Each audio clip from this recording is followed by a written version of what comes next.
troops of the Third Reich fought all over Europe, North Africa, the Atlantic Ocean, and the Middle East during the Second World War.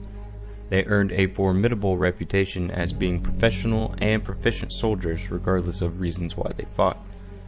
Here we look at 4 soldiers who fought under the swastika and whose combat effectiveness earned them the begrudging respect and of course fear of the enemies they faced. These are 4 of the deadliest German soldiers of World War II.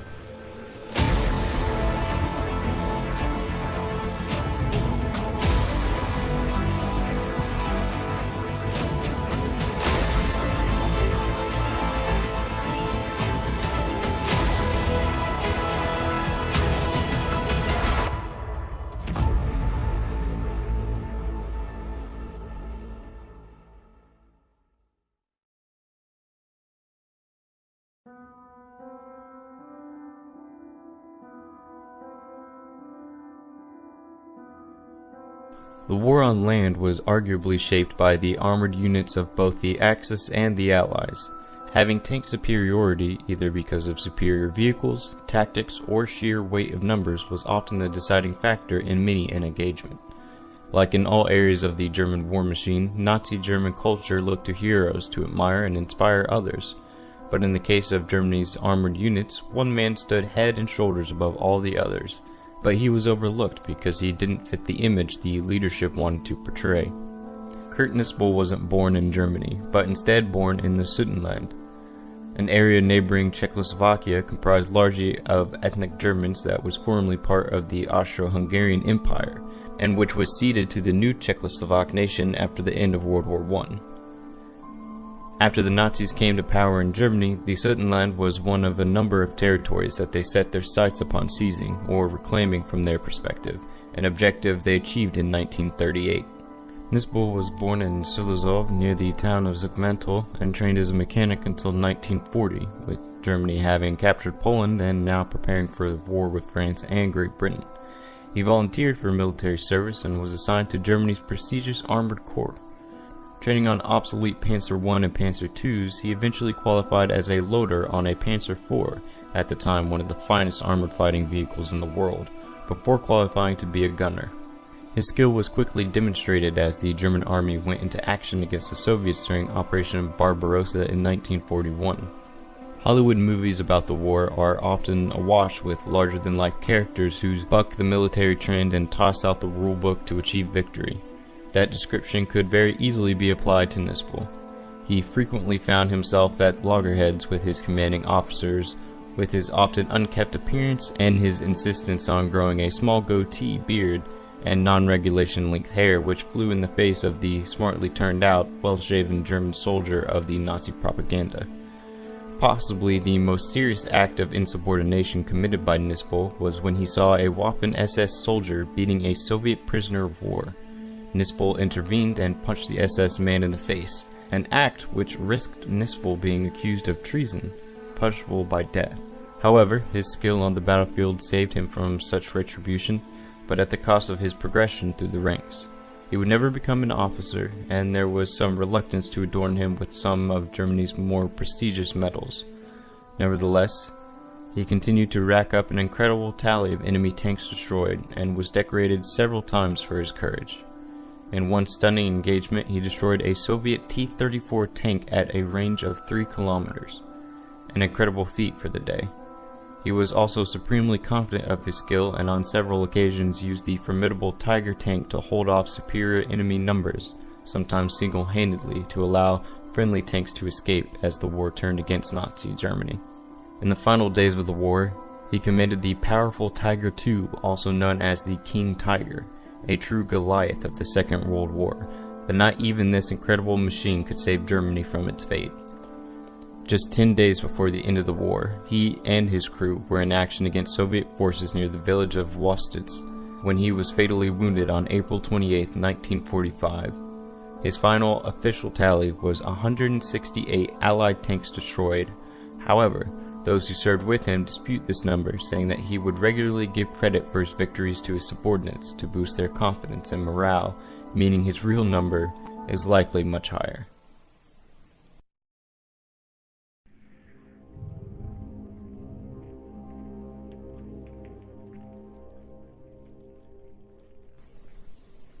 The First World War gave rise to a new kind of hero, the fighter pilot, and the greatest of them all was German Manfred von Richthofen. Remembered as the Red Baron, Richthofen scored an impressive 80 aerial victories in combat and earned himself a degree of immortality in the annals of history. However, in the Second World War, several German pilots would surpass his score, although arguably not his fame, while one German Luftwaffe pilot would achieve the highest number of air-to-air victories in the history of air warfare. His name, Erich Hartmann. Born on April 19, 1922, Hartmann spent much of his youth in China, as his father sought work there during the post-war economic hardship faced by Germany. When the German Air Force was reconstituted, he was taught to fly gliders by his mother, Elisabeth Hartmann, who was one of the first female glider pilots in Germany. He began his formal military career in October 1940, and one of his first official tasks was to ferry Junkers Ju-87 Stuka dive bombers to the front lines in the Soviet Union. Once at the front, he flew the legendary Messerschmitt Bf-109 fighter plane with the veteran JG-52 unit, many of whose members had experienced combat against the Polish, French, and British in the first 2 years of the war. They impressed their experience on Hartmann, who began to apply their knowledge with great efficiency and ruthlessness in the air against the Soviet Air Force. His score very quickly skyrocketed, surpassing many of the older members of his unit. Between his first air combat on October 14, 1942 and September 20, 1943, he had downed 100 Soviet planes. He had gained such a reputation not just within his own unit, but amongst the Soviets themselves, that a reward of 10,000 rubles was posted for anyone who killed him. His war experience was not without its fair share of close calls, however. On the contrary, Hartmann would find himself being forced to crash land his aircraft 16 times, often due to damage he had sustained, often from pieces falling off enemy aircrafts he had just destroyed. On one occasion, he was actually captured by Soviet soldiers, but faked an injury, leading his captors to put him on a stretcher and then loading him onto a truck. Biding his time, he waited for an opportunity to present itself before he escaped and made it back to German lines.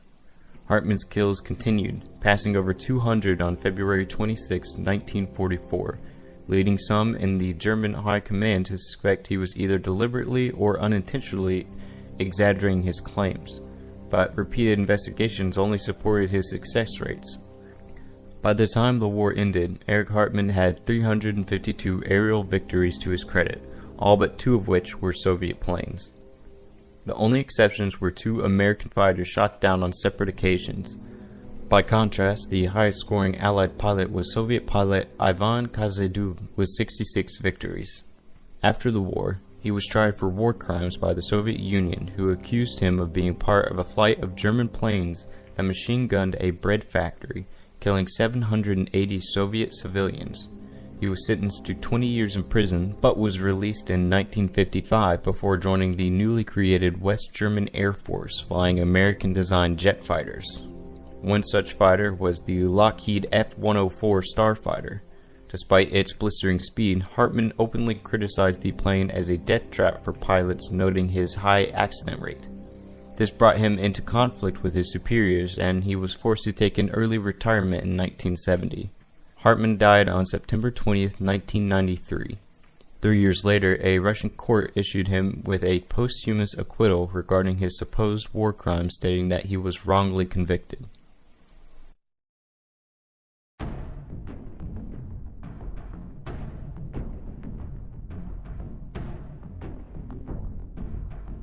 Throughout the history of warfare, there have been those with an almost unnatural gift for destroying the enemy, and one such individual was Matthias Hatzenauer. Like Nipzel, while he fought for Nazi Germany, he was actually born elsewhere, specifically Austria, which was absorbed into Germany during the Anschluss of 1938. Born on December 23, 1924, in the idyllic alpine village of Brixen am Thal, he learned his shooting skills from his father, as the poor family regularly had to live off the land. At age 17, he was drafted into the German army as the fighting on the Eastern Front broke out. Hatzenauer was assigned to train to use artillery and mortar weapons, but his superiors noticed that he had exceptional rifle skills, and this led him to being transferred to a sniper unit. In this new role, Heizenauer went into combat in Hungary from August 1944, where his role was to hunt down Soviet snipers and take out key Soviet officers and commanders who hampered their ability to function properly. It was exceptionally dangerous work, as he often had to sneak behind enemy lines to reach his target, and all the while he had to contend with the equally proficient Soviet snipers who were hunting him. Joining the battlefield so late in the war, Heizenauer would see combat for just 10 months before Germany surrendered, but this makes his final tally of 345 kills all the more astonishing. One of his most famous shots saw him take out a Soviet soldier at a range in the region of 1,100 yards, or 10 American football fields. Heizenauer survived the war, but like Hartmann in the air, the Soviets wanted him to pay for his proficiency, and he was kept in prison in appalling conditions along with other German prisoners until 1950.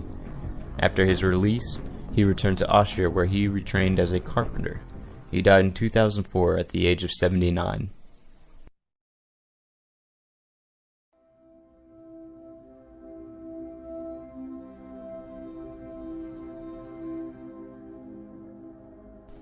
Wartime British Prime Minister Winston Churchill, when reflecting upon the war, would state categorically that the one thing that genuinely frightened him during those dark days were the U-boats.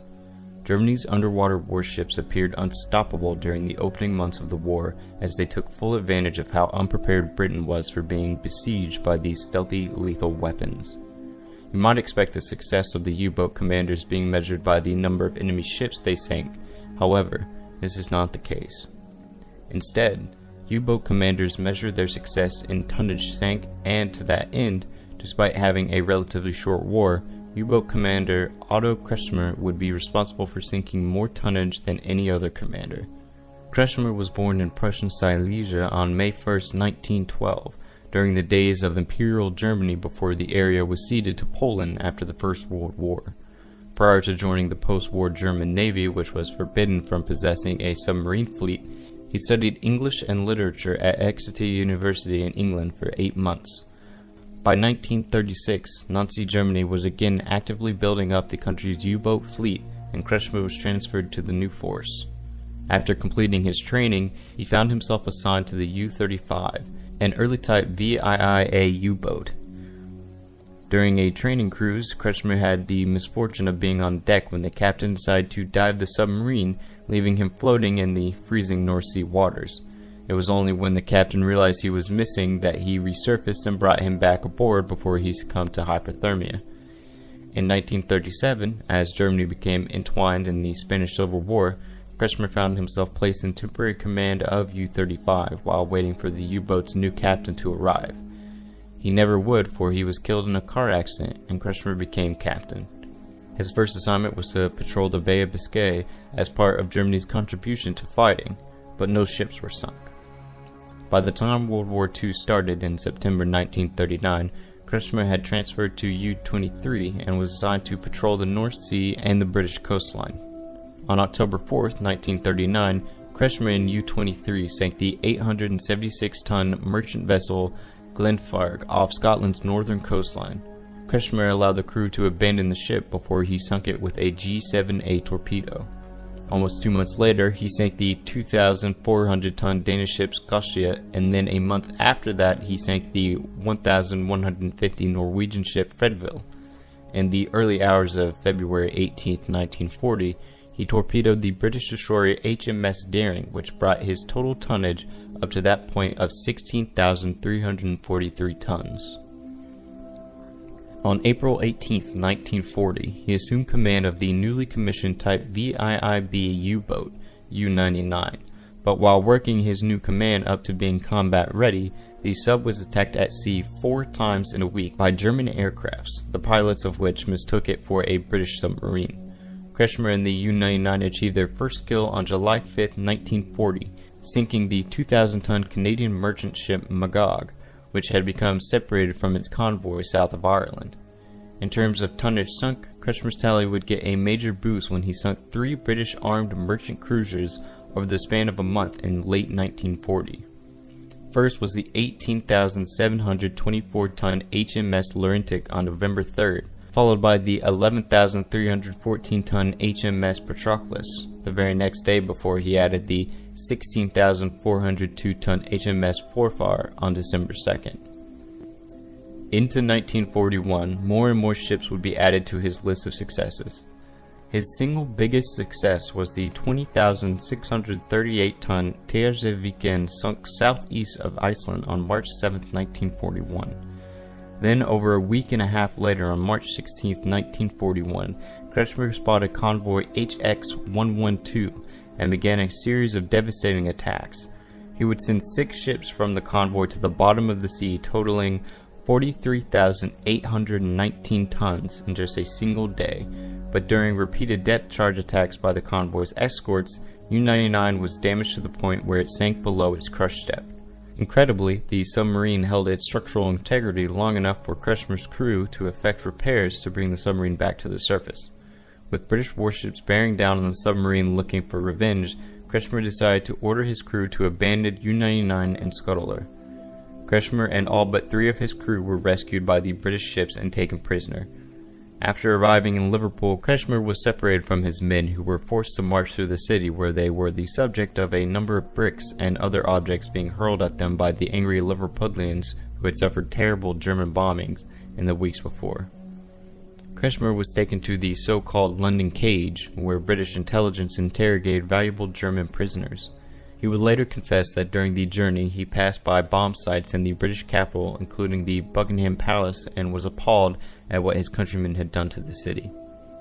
He would spend nearly 7 years as a prisoner of war, being held first in Cumbria and then later at a camp in Canada. For his recognition of war service during his time in captivity, the German Navy formally promoted him.